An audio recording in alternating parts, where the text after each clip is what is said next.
Hello. I don't know how much am I gonna think before posting this.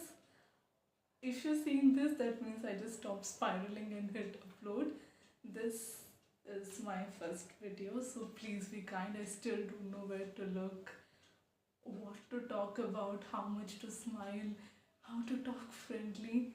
I'm still learning all of that, but yeah, I really wanted to talk about my December stack. These are all the books I'm going to read in the month of December. Well, my semesters are nearby, so most of these are syllabus reads, but these are just too good to skim through, so I'm going to sit with it, read it very much in detail, and yeah, going to talk about it maybe in further videos if I have like too many thoughts about any of this. I think I will have because these are too good and I'm rereading a few of these and yeah, I have thoughts to talk about. A little change of scenery, but let me walk you through everything I'm going to be reading this month and hopefully I'm fun to listen to. Okay, so first up we have The Outsider by Albert Camus. So I'm starting with Camus because he's hot and December calls for something hot. The Outsider is not a very long book, and if you read it lightly, it's just a detached man doing detached things. But giving it a second read, just so much to think about, there's so much to research, there's so much to unpack. I am definitely making a very detailed rant about this, especially the way I am connecting it. I just love it that I discussed with Shreya and we came up with this. The discussion we did about this, like this is in my syllabus, you have to read this, but the discussion we did, love it. And also, Camus was 26 when he wrote this. I'm not even close to writing something as great as this. That kind of gave me a complex. Next up, we have The Lesson, Rhinoceros, and the Chairs by Eugene Ionesco. Yes, I am on a Ionesco trip this month, and honestly, I have read The Chair, that's in my syllabus, and I loved it. And I am midway with the Rhinoceros, and I wish that was in my syllabus. And I actually did this thing of watching the plays on YouTube before reading it. So yeah, I have spoilers and no, that doesn't bother me.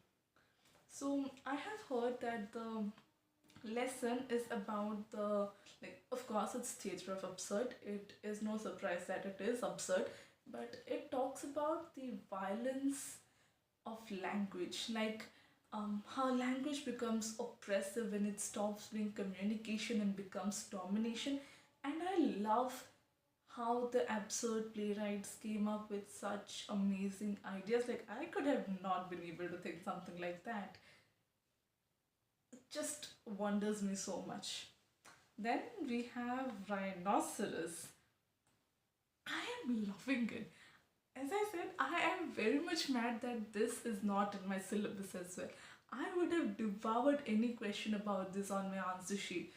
It's about people turning into rhinoceros, which sounds very funny until you realize it is about conformity, fascism, ideology, and the whole everyone's doing it, so I must do it too psychology.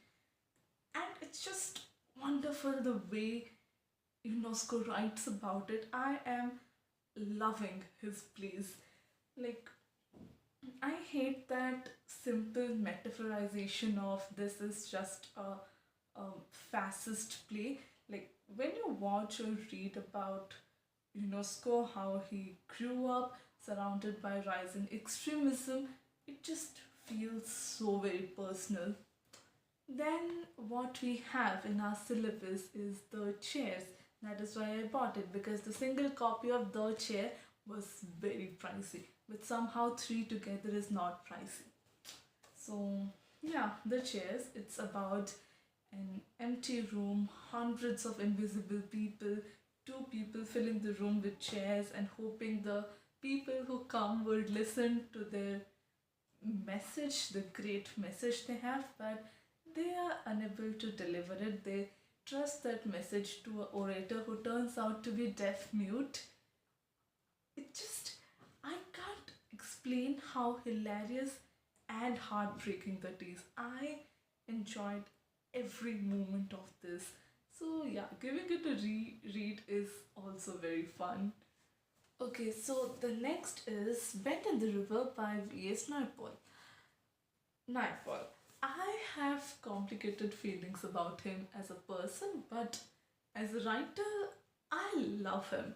Like, this novel, especially, is interesting because it deals with post colonial Africa and deals with the themes of like uncertainty, identity, search for autonomy, and a very pessimistic view about the future of Africa.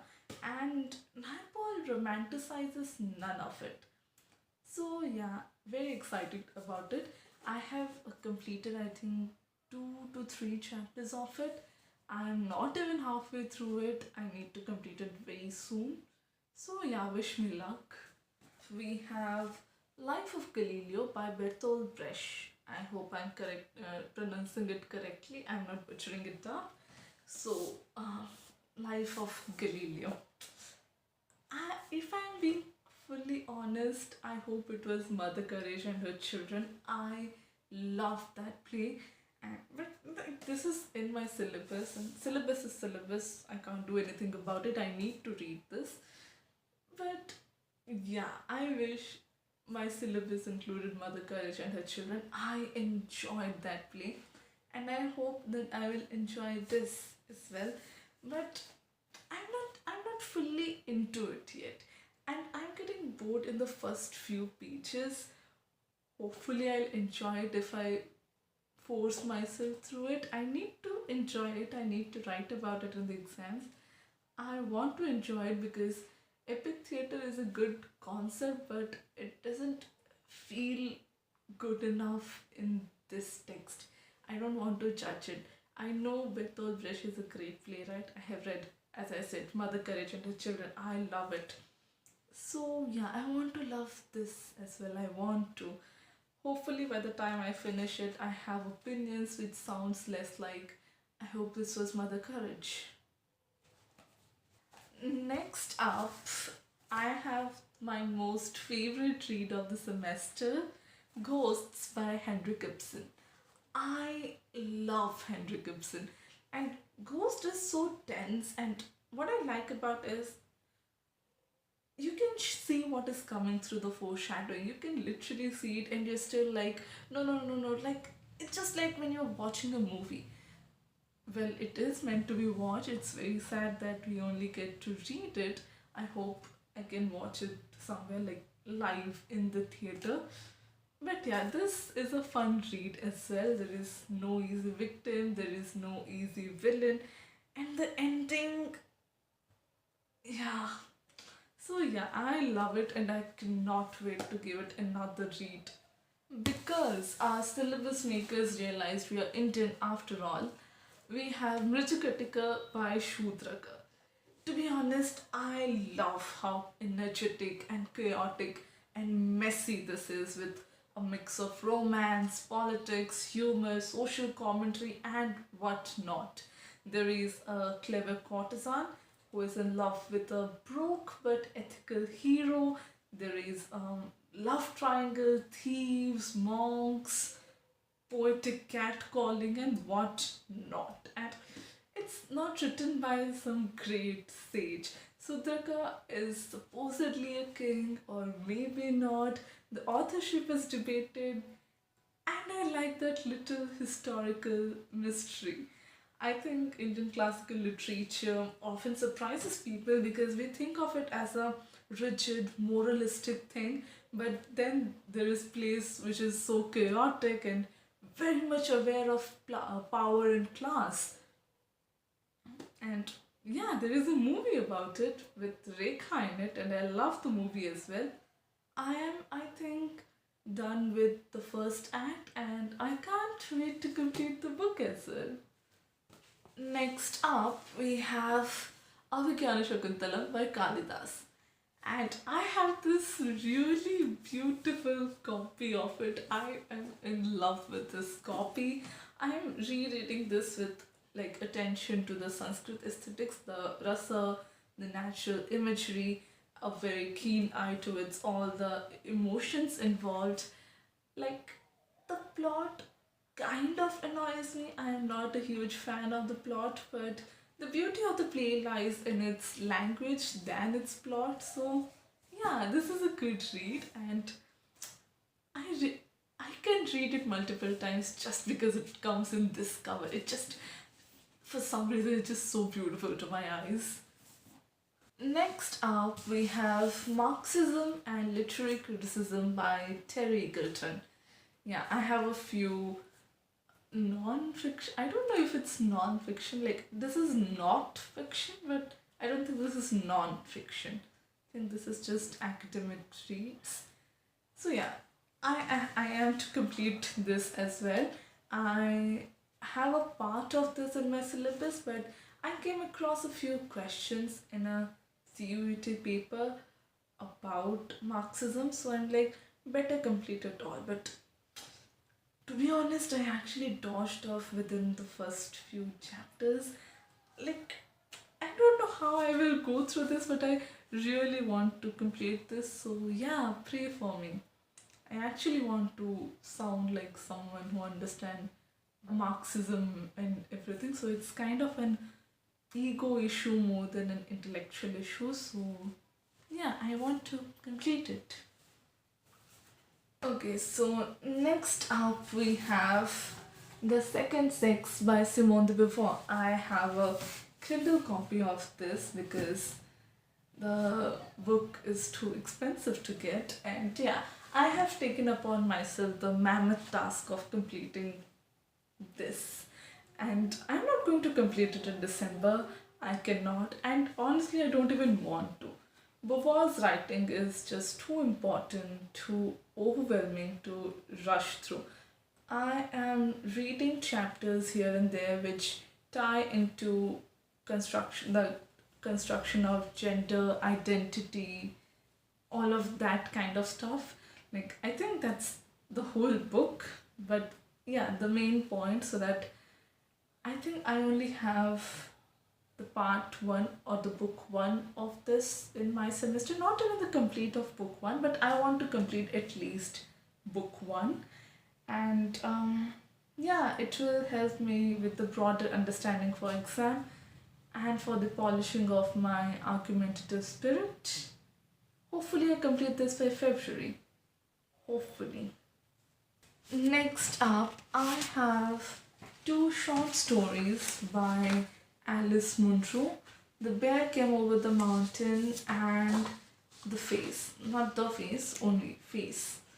Like, when you're drowning in plays, philosophy, and exam notes, you need a little Munroe magic. Like, I just love how she takes something small, something very ordinary, and turns it into a emotional experience. Like, you feel so many things in mere 20 pages. Like The Face.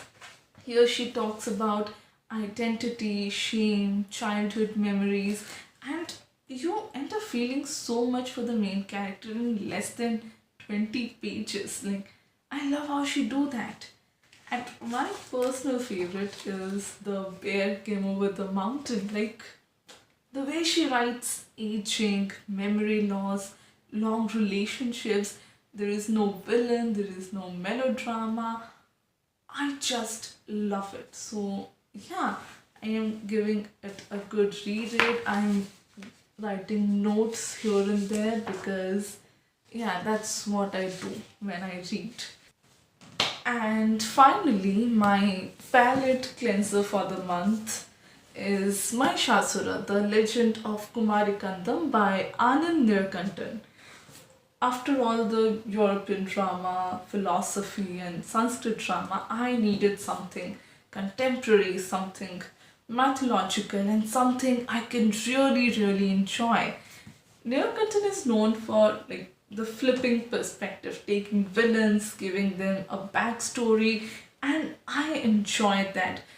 I like reading mythical retellings because they open up my brain to perspectives and they make me question stuff, and I love doing that.